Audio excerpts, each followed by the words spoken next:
Thank you very much. שומעים אותי? Thank you very much, קואיצ'י, for this most important presentation. You depict a fascinating correspondence between nation psychology, like Japan's need for colonies, and individual psychology, as we experience it in the therapeutic setting. In both cases, nations and individuals lean towards dichotomies when they defend themselves against vulnerability. Or, in your words, they will tend to colonize others when vulnerability is at the background. I think that you carefully imply that careless therapeutic colonizing can lead to pervertization of the therapeutic relationship. It may not be surprising that the first thought that I had when I read your paper was related to our situation here in Israel. Colonizing and decolonizing is perhaps the #1 question that splits the Israeli people and sometimes brings us almost to a point of disaster. Not just in political terms, it is the colonization of the mind. And of course, we are reminded of the situation in Ukraine. I want to read to you a few lines from an Israeli poet, Yehuda Amichai, who has a poem that is called The Place Where We Are Right, המקום שבו אנו צודקים. From the place where we are right, flowers will never grow in the spring.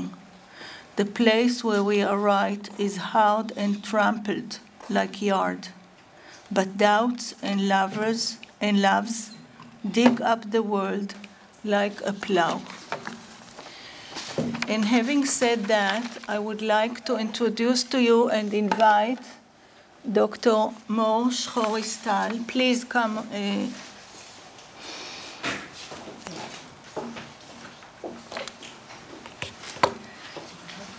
קחי לך כיסא. Okay.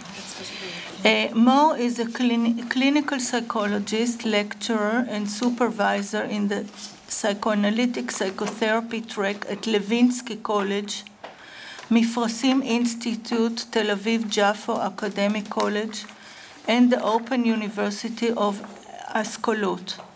Mo specializes in the psychoanalytic theory of bereavement, loss, and coping with divorce.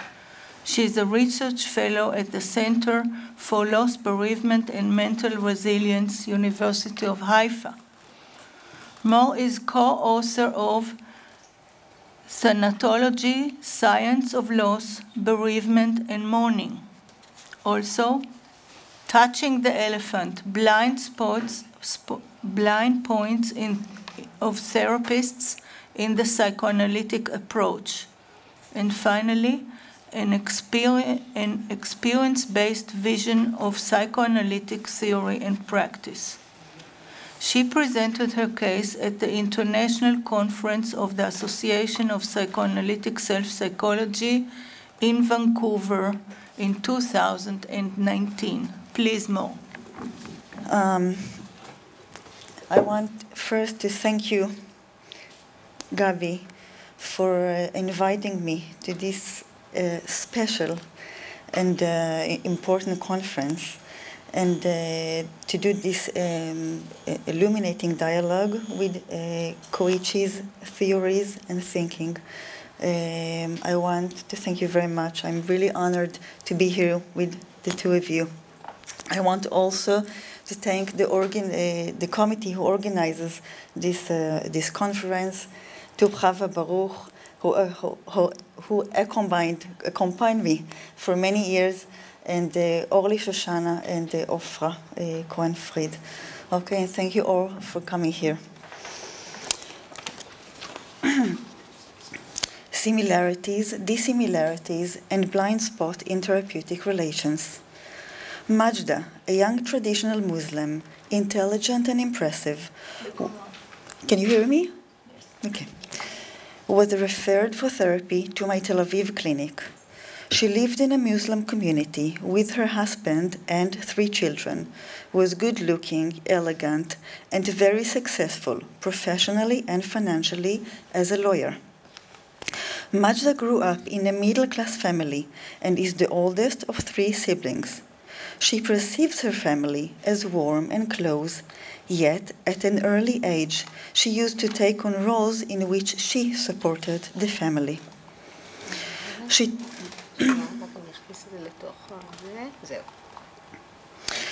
turned to therapy due to anxiety attacks and physical symptoms, which following a long process of medical checkups were understood as being mental in origin. Her physical condition and her anxiety almost entirely prevented her from engaging in her work as a mother and a dedicated daughter. This functional change also seriously affected her self-perception. While she used to feel capable of taking up any challenge, she was weak now, depressed, dependent, helpless, and scared. She came to therapy wanting to return to her former self. In therapy, Majda spoke about her relations with her family, her parenting, and about other significant relationships. In all of these, close or more remote, she would somehow zoom in on the people who were in need and come to their help in a total way, whether the support required was emotional, technical, or financial. Majda habitually ignored signs that told her to stop her boundless giving, much like she often ignored the red light in her car when it warned she was running out of fuel. Again and again, she would find herself stuck on the road with an empty tank. Majda had a grandiose omnipotence perception of herself, denying and refusing to accept herself as a person with needs and limitations. Her family had always treated her as an all-powerful savior, and she confirmed to this perception. In our therapeutic work, we understood and interpreted the anxiety attacks as both body and mind telling her she was under unreasonable strain. For many years, she had been setting aside her own intuitions about her limitations, and just like her car, she found herself stuck. Now that her strength was exhausted and her mental tank had run dry. When overnight her anxiety attacks stopped her in her track, during therapy, she found herself having to rehabilitate and rebuild herself in a more balanced manner, with a self-perception that included split-off and dissociated parts. This involved a process of mourning, as she had to come to terms with both physical and mental constraints. Within an in-depth therapeutic process, Majda gradually grew stronger and became able, both at work and in her personal relationships, to function and dedicate herself, while also protecting her boundaries and looking after her resources and strength. The religious and cultural differences between Majda, as said an Arab Israeli Muslim woman, and me, a Jewish Israeli woman of European descent, were often present and mentioned in our meetings. In many senses, Majda's life involved a lot of back and forth between her Islamic culture and the local Jewish one. She lived in both worlds in parallel. She was familiar with both cultures, spoke both languages, and was competent and natural in switching between them. This too how our therapeutic conversation went. Her great familiarity with and understanding of my Jewish culture enabled her to explain her own language and culture to me in my language. In the course of the therapeutic process and my deepening acquaintance with Majda and her life, I learned about a worldview, about family and social relations and norms in a neighboring and yet remote culture.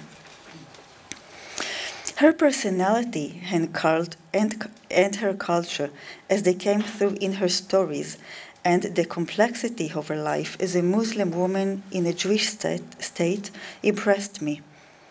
In one such story, she described an intrusive, humiliating security check at the airport on her return from a working trip in Europe. This incident, and ones like it, did not make her angry. She only felt sadness and understanding, and I'm quoting, "I understand them, the ones who do the terrorism are the Arabs," end of quote. In spite of the political and security situation and the natural human tendency to feel fear of the other and unfamiliar, she felt sympathy and identification with Israeli Jewish culture. It's also what you said, Korichi, about Baba, theoretical, about mimicry. Okay, this was her position. She thought to raise her children with an openness to the other culture.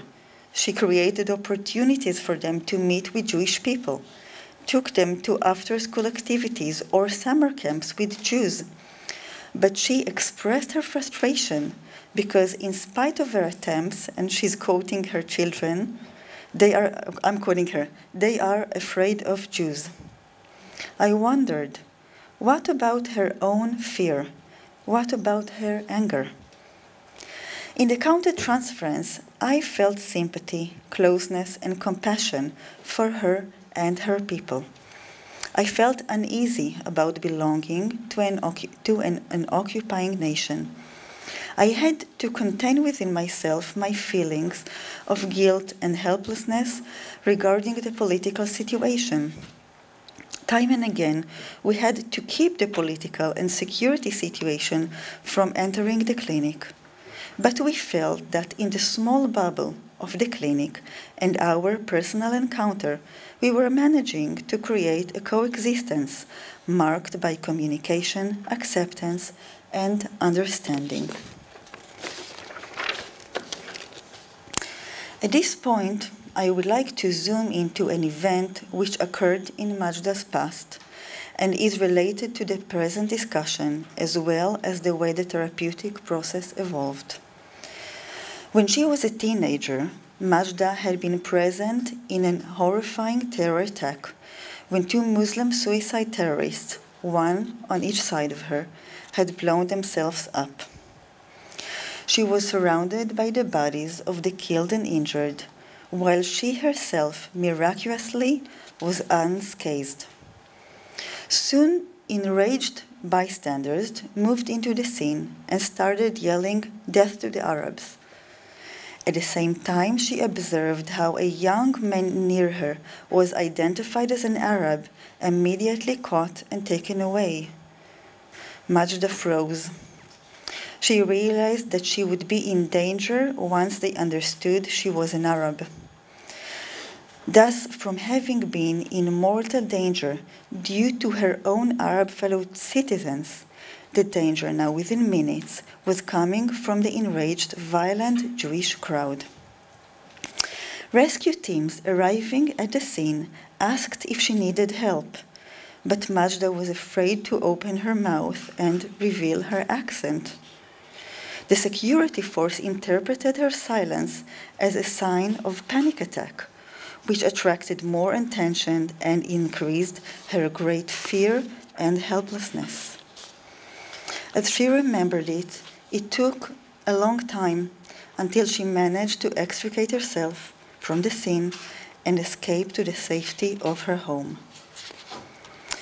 This extremely traumatic event clarifies the impossibility of life within conditions of violent conflict, in which there exists a confusion of dangers and identities and internal chaos suffused with the fear of death.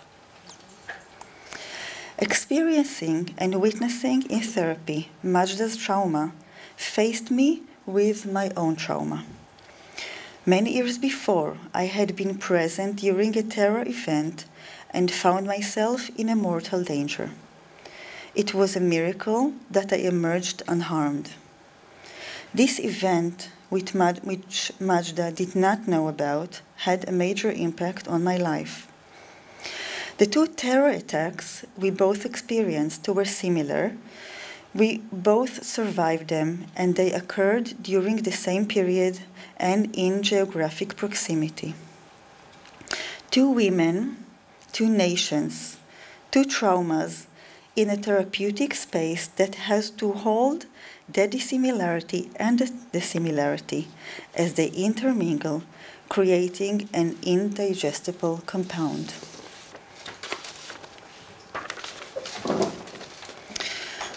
While the therapy was making good progress, with Majda growing impressively stronger, both physically and mentally, we were coming closer in time to the Israelis' Memorial Day for the fallen soldiers and victims of terrorism. Reality got into the clinic when it turned out that our weekly session coincided with the time when the sirens would be going off to mark the remembrance services in cemeteries throughout the country. On this day, every year, I attend a ceremony at the graves of close friends who lost their lives. It is an almost sacred day of mourning for me. I'm used to myself on the coincidence, literally, on Majda's weekly meeting and the ceremony.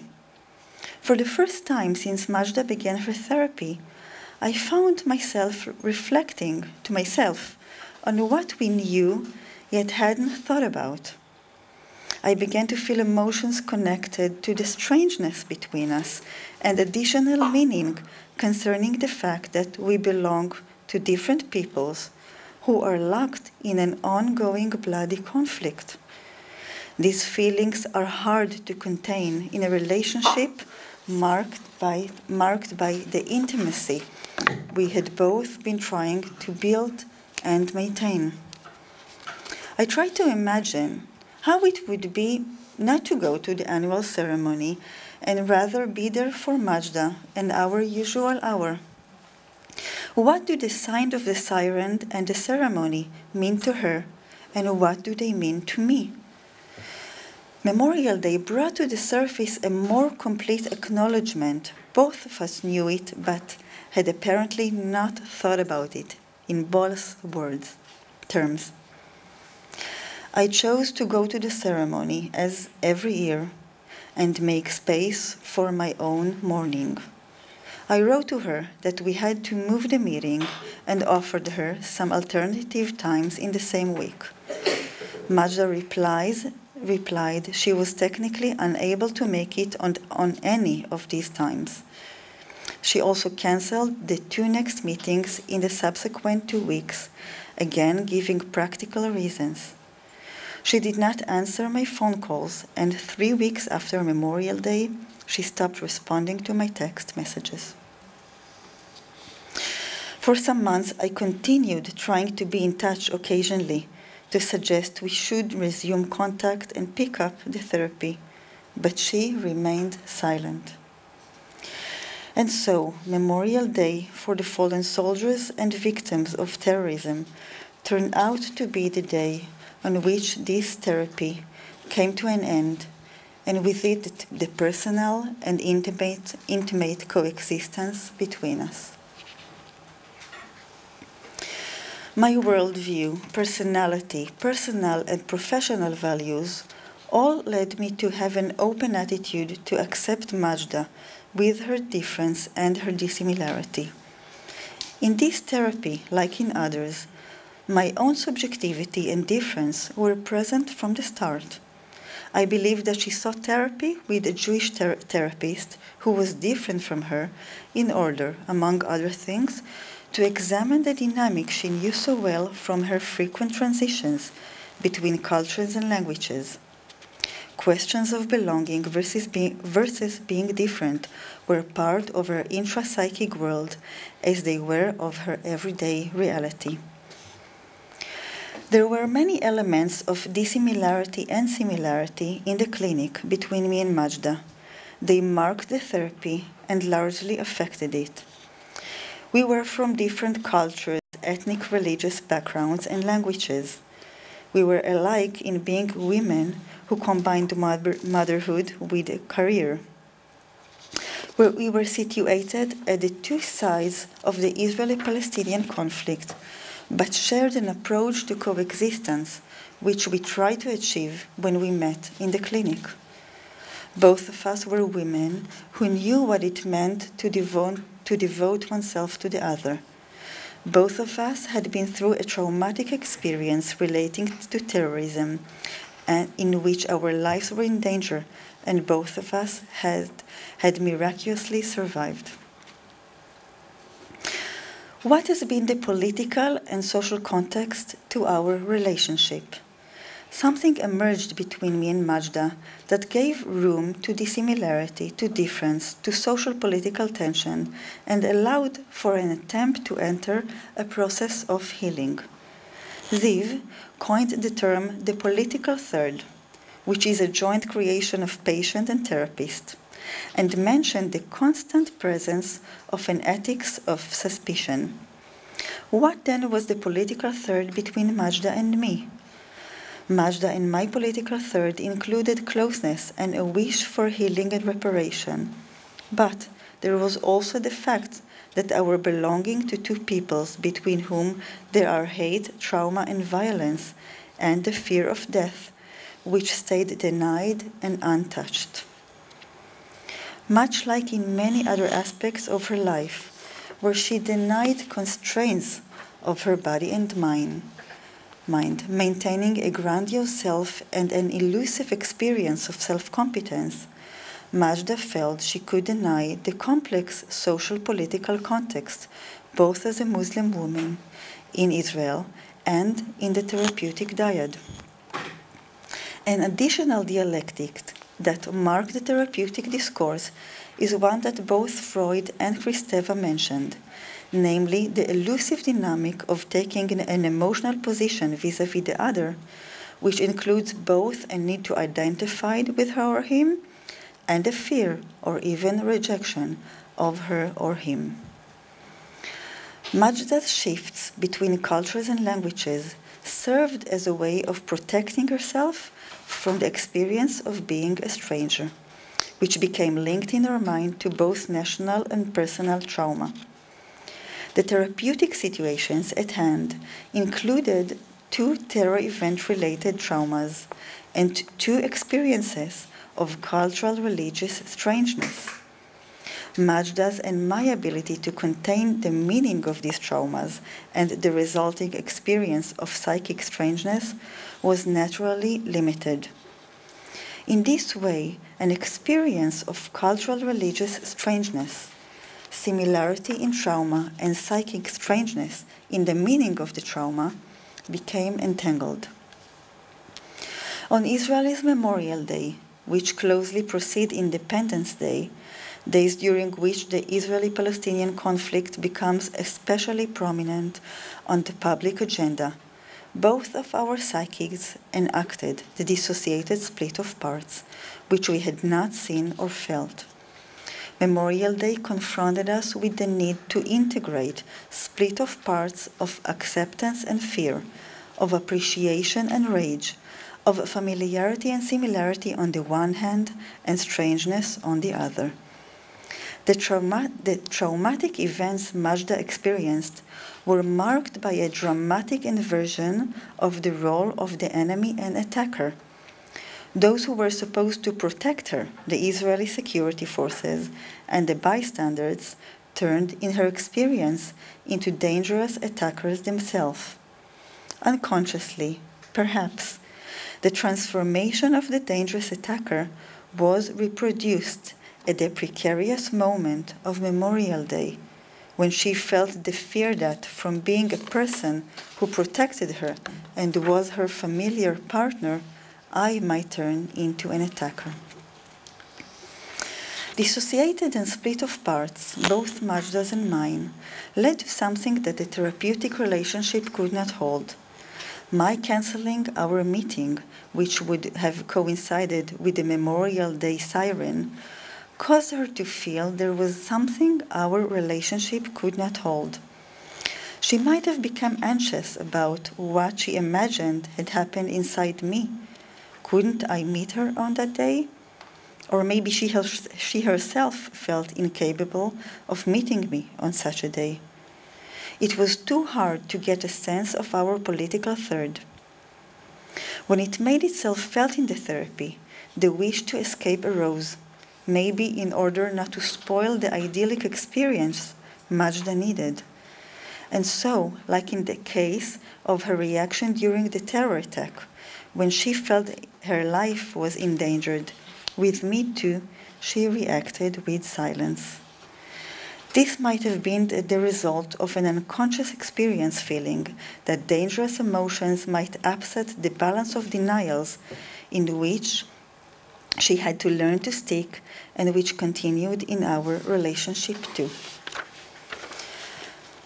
That the therapy came to an abrupt end on the day which connotes the very essence of mourning, the very core of political conflict and of trauma for both Palestinians and Jews alike, is an enactment.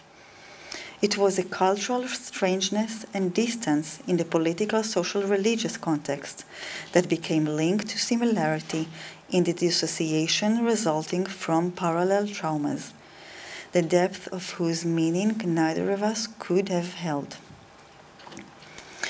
My understanding of my dissociative parts and split of self-states emerged as a result of the sudden ending of the therapy and continued to evolve while writing this paper.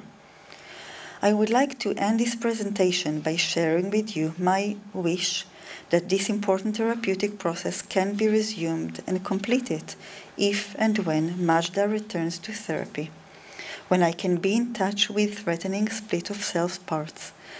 My ability to hold these parts will make movement possible and undo the freezing, so that we can then come to hold together the threatening emotions in which our joint illusion became part of the others, the strangers, not us. A continued process could integrate Majda's denied and split of parts around the social political security experience and other denied and split of parts in her mind and in her daily life, which were responsible for the anxiety attacks and mental functional crisis with which she initially came for therapy. Dimensions of similarity and dissimilarity between therapists and patients are present in different degrees in every therapeutic dyad, and their impact on the therapist's subjectivity, her therapeutic stance, and the way therapy proceeds require more attention. Like yin and yang, similarity and dissimilarity entertain relations of opposition and complementarity. Being able to distinguish between intrapsychic projective elements and actually present one in response to the influence of intrasubjective similarity and dissimilarity between therapist and patient will make it possible to identify what is unconscious and blind and therefore likely to block a vital therapeutic processes.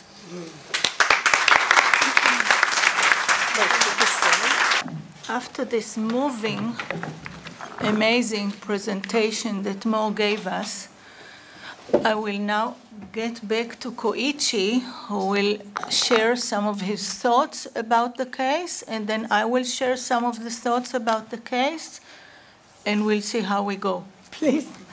Thank you.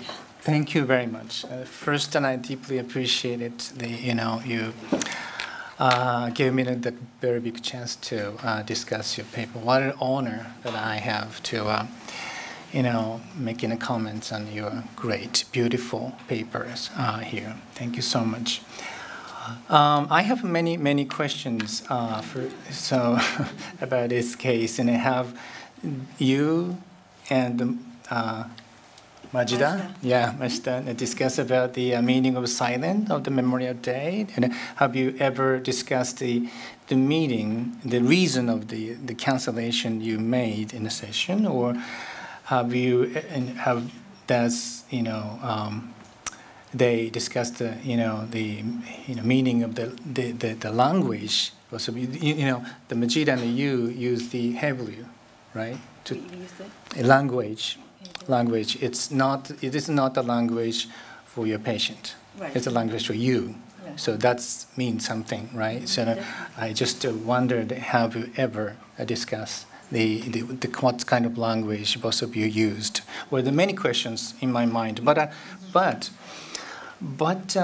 me tell you my feeling first. You know, you gave me your paper in advance before I coming to Israel. And the first, when I read the paper, how could I say something about this paper? Yeah. Do I have a right to say something about this beautiful paper? I'm Japanese. I don't know. I have never seen the kind of terrorist attack in my country. Can I say something? I was so afraid of say something here when I come to, you know, say something in this conference when I come to Tel Aviv. But I'm lucky. I was lucky because Moore sent me a YouTube video in advance. The video introduced how the silent in the Memorial Days in Israel. I connected the URL you gave me in the Tokyo International Airport the first time. You know, in Tokyo, I was waiting for my boarding, and I connected YouTube with an earphone. I listened to the silent. It was the Tokyo Great Air Raid during the World War II. The all Japanese people 70 years ago during World War II, they must have heard the silent. You know, a lot of bombers of the American, you know, air forces came to Tokyo sky, and they bombarded all of the, village and towns in Tokyo. 1 million people were killed by the air raid. So then I felt something, and I came arrived at the Tel Aviv on Tuesday. And, Gabi took me to the Jerusalem on Wednesday and to attend the Holocaust Museum. I saw many exhibitions. Then I turned on my computer again and connected the URL again on the Wednesday evening. I heard the silent again. The silent, it was the August 15th. To me, because August 15 is the end of the war, the Great War in Japan. It's Memorial Day for Japanese people. It's in actual all of people. Even now, they kept providing silence every year, 70 years, all years, and in all cities. And we listened to the silence at the noon of August 15th. It is not so big impact to my age or younger age, but elderly people still post and stand on the street and stop working, and some people had the tears in their eyes.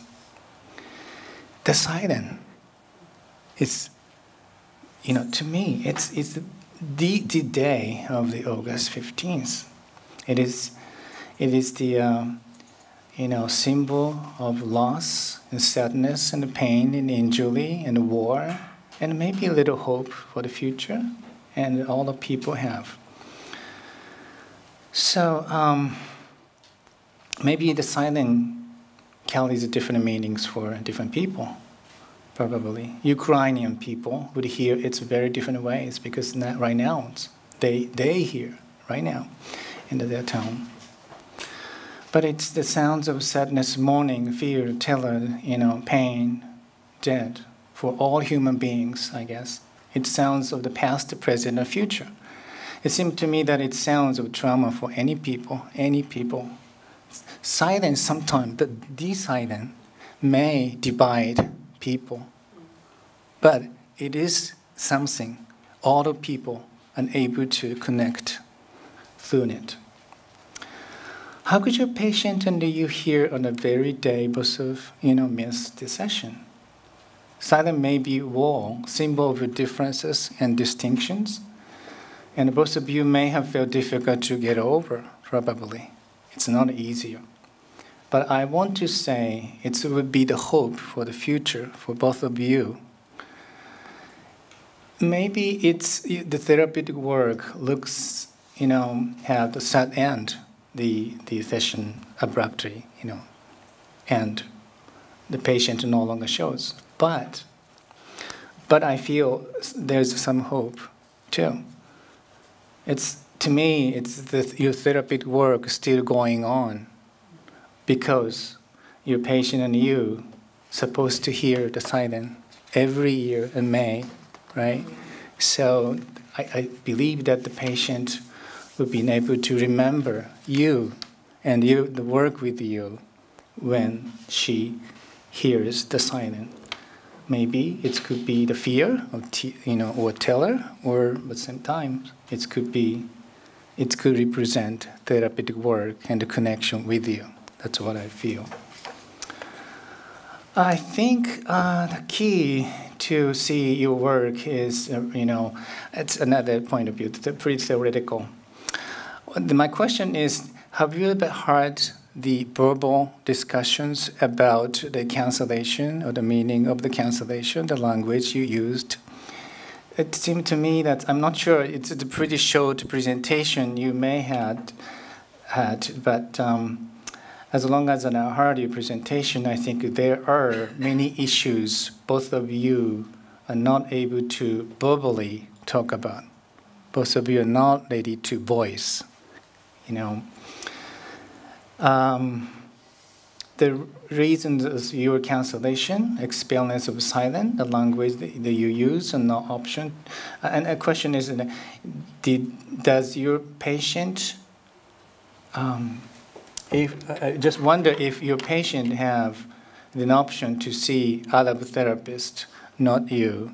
So probably she did not have an option to see the other therapist because probably, there's not so big community in Arab, right? Yeah. So this is something she's supposed to see the therapist whose language is not her language. So there's many issues we are very curious about. There is a taboo. There's a taboo. I call it intersubjective taboo. It's not insisted taboo, as Freud talked about. Intersubjective taboo is unvoiced part of intersubjective process between two participants. Both know that there is something important for both, but they are not able to talk about it verbally. They're afraid of talking about it, verbally. Why? Because they have to keep the relationship secure. They need to keep it for themselves.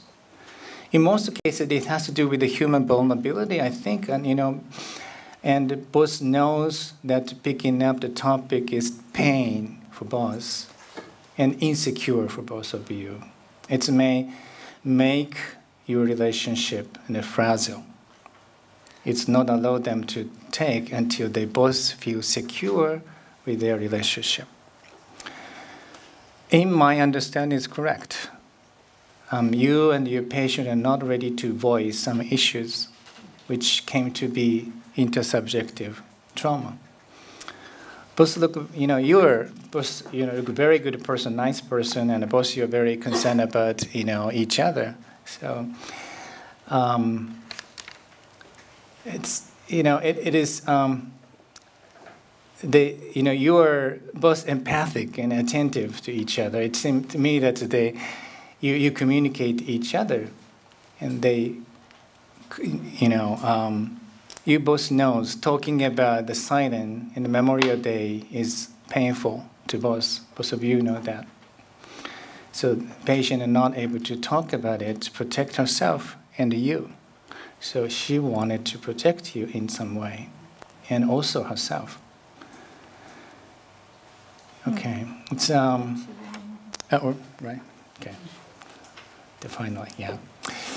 In your discussion, you seek a possibility to get over distinction and the differences between your patient and you, referring to the concept of thirdness, political third, right?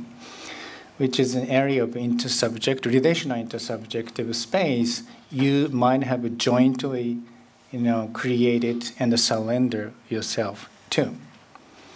I would not deny that the thirdness is a key concept to go through the painful distinctions between you. But third emerges after they recognize two-ness. There are two different people and subjectivities first. Then you seek thirdness to go beyond or, to get over the distinction of the people. But it seemed to me that it's not easy for the people who are struck with the intersubjective taboo to surrender themselves to the thirdness, because surrendering to thirdness already includes the process of painful recognition of differences between both participants. So that is a reason why I emphasize zeroness, not the thirdness. Yeah. It's true that silent and traumatic history will be the moment which created two different groups, victims and victimized and friends and the four, but it's also the moment in which all human beings potentially can share their own sadness and the pain and anguish under the silent and sharing the silent. I may be too Pollyannish. Maybe so, and I come from the country with a violent conflict. For the last 70 years, we have not had a kind of conflict. I'm not able to reach the pain and anger, the fear, all of you in your country, in the people in your country experience. Still, I would say the silent is silent only for Israeli people, just Jewish people. Is there no space at all in the silent, which is any other people in the world? Hello, people, Asian, European Americans, and African, people. You share. Okay, I'm gonna stop in a moment. Okay, the silent can be the regional point, the important point in which every people can share the pain and the surrender too. It is not something which indicated overcoming the two-ness. It's something in which all human beings can go back to the 0 point. That's my point. So thank you very much, and moving and interesting and beautiful paper. Thank you so much.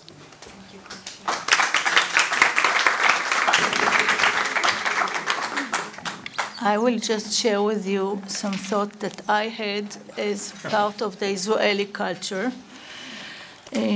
First of all, again, thank you for this fascinating presentation.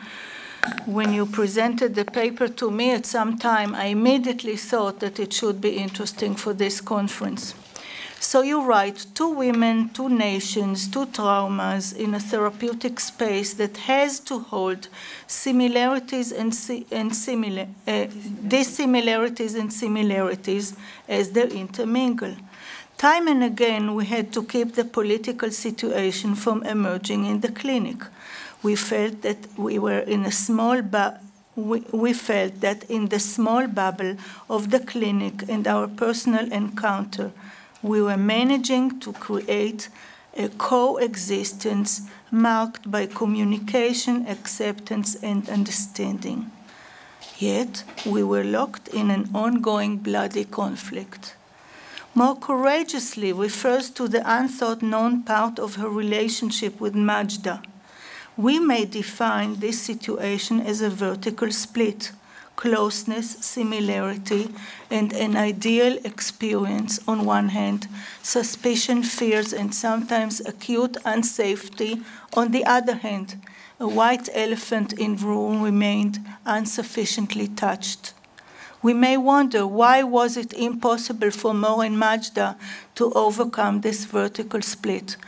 One assumption would be that both Mo and Majda preferred to cultivate the generative elements of their twinship, hoping that external impingement would not be too traumatic. They surrendered to an interconnectedness, to a transformative position which puts aside individual differences to realize a common, humane entity. Mo and Majda tried to preserve a zone of undivided potentiality. They struggled to extend their empathic concern for each other and comprehend the deep significance of their belonging to each other. Each had her own individual trauma, which was a derivative of a common catastrophe. In that sense, there was a twinship relationship here. Mo was aware of Majda's traumatic experiences, but she refrained from openly sharing her own experiences with Majda. We can assume that Mo chose not to burden Majda with this information because it could have pained Majda, evoked guilt feelings, and disrupted the bond between them. In this sense, it was a concealed element in the twinship. Mo was Majda's idealized self-object. We can imagine that Majda thought to herself, I cannot save the world from hatred, but I can choose to invest my own life with what is enlivening for me, what lifts me, what provides me with oxygen and security. When things got tough and the crude reality knocked on the door, when Majda got the message in regard to the memorial ceremony, a transferential repetition took place. We know that Majda, when in danger, protected herself in the past by remaining silent, sought ways to escape and disappear. We also know that she came to therapy because of anxiety attacks and physical symptoms, which often signify a fundamental fragmentation of the self due to early insecurity in her relationship with her mother. Majda was a parental child, not a child held safely by sufficient mirroring and idealization. So when the memorial event happened and the hidden split of identities surfaced at once, she returned to her past defense mechanism to remove herself from the situation silently and disappear. It was a defensive silence, not a tranquil silence of surrender. I think that Mo, from her place as a therapist, tried to protect Majda by not sharing with her the incident of her own trauma and by not exploring the memorial in the session ahead of time. And perhaps Majda also protected Mo when she saved her from her thoughts about such memorial ceremonies. I think that both Mo and Majda had an inherent interest in avoiding engagement in these vulnerabilities and somehow tried to protect each other. Here, the colonizer-colonized situation arose. Maybe we can say in Koichi's terms that massive trauma tends to colonize the self. Despite the seemingly remarkable potential space that was created in the therapy, both Mo and Majda were colonized by their personal traumatic experiences as well as the traumatic quality of the inherent situation. I don't know if Majda unconsciously colonized Mo or Mo colonized Majda, but we can say that Majda disentangled herself from this colonization in the best way she knew how. This is a disappointing result, but maybe the right way for Majda in the meantime. Probably we need to think hard about what Koichi suggested to us. He said, clinicians have to accept that their ideas are not always understood completely, that their notions might be rejected, that they, the patients, think, you say I may want to, but I don't want. This is complicated and sometimes sad, but it's also the reality that we should accept. Toda.